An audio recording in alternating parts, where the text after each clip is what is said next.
नमस्कार दोस्तों। आज हम एक्सप्लेन करने वाले हैं फिल्म स्टील का पार्ट 3।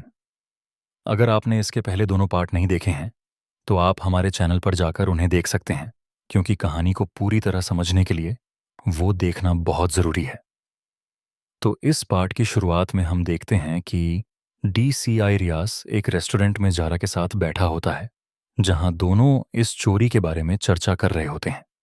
तभी जारा परेशान होकर पूछती है, यह आदमी कौन है जो मेरे पीछे पड़ा हुआ है? मैंने इसका क्या किया है? इस पर रियाज बताता है, वो FBI का एजेंट है।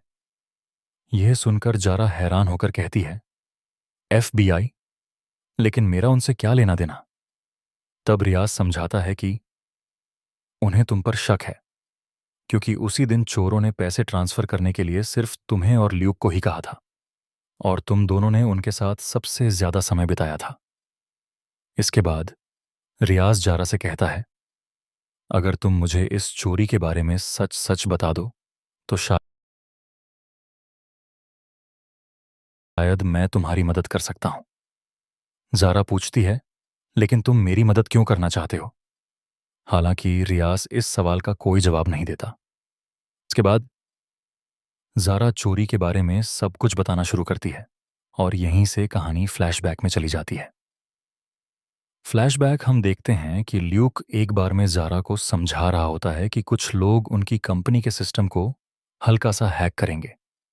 उन्हें सिर्फ सिस्टम की जानकारी और कुछ नंबर देने होंगे, और बदले में वो उन्हें 5 मिलियन रुपए देंगे।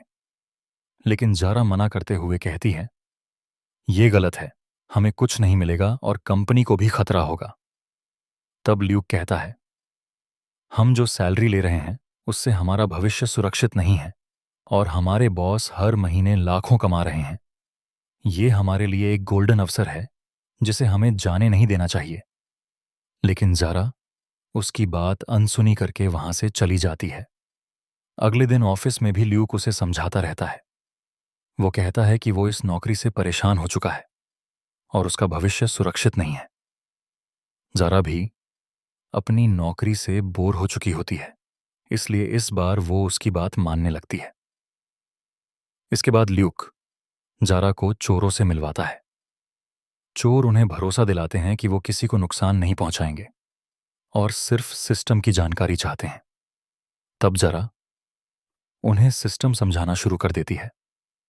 इसके बाद जब जारा घर जाने लगती है तो वो चुपके से चोरों का पीछा करती है और पता लगा लेती है कि वो कहाँ रहते हैं। वर्तमान समय अब हम देखते हैं कि जरा एक स्टोर से कुछ सामान खरीदती है जिसमें कुछ केमिकल भी होते हैं। घर पहुंचते ही वहां असल में जरा उन केमिकल्स की मदद से बोतल से अपने फिंगरप्रिंट मिटा रही होती है, ताकि सिर्फ चोरों के फिंगरप्रिंट ही रह जाएं।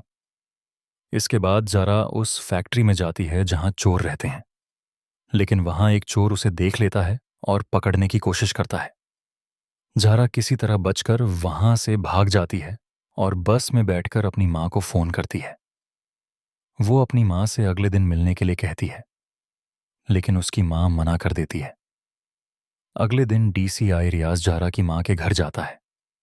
उसकी मां कहती है, तुम अपना समय बर्बाद कर रहे हो। जारा बचपन से आज तक कुछ नहीं कर पाई। वो बहुत डरपोक है। वो इतनी बड़ी चोरी नहीं कर सकती। लेकिन जाते जाते वो कहती है, वैसे जारा तुम्हारे जैसे लड़के के लायक है। इसके बाद जारा अपनी मां से मिलने आती है। तभी उसकी मां बताती है कि उसे सब पता चल चुका है और वो कोल्ड वॉलेट के बारे में भी जानती है। लेकिन मदद करने के बजाय उसकी मां कहती है, अगर तुम पैसे लेकर भागना चाहती हो तो मुझे उसका आधा हिस्सा देना होगा, वरना मैं सब कुछ पुलिस को बता दूंगी। यह सुनकर दोनों के बीच झगड़ा हो जाता है और जारा होते हैं। लेकिन तभी DCI रियाज वहां आकर उसे बचाता है और अपनी गाड़ी में बैठा लेता है। और यहीं पर कहानी वापस उसी रेस्टोरेंट वाले सीन पर आ जाती है जहां से ये सब शुरू हुआ था।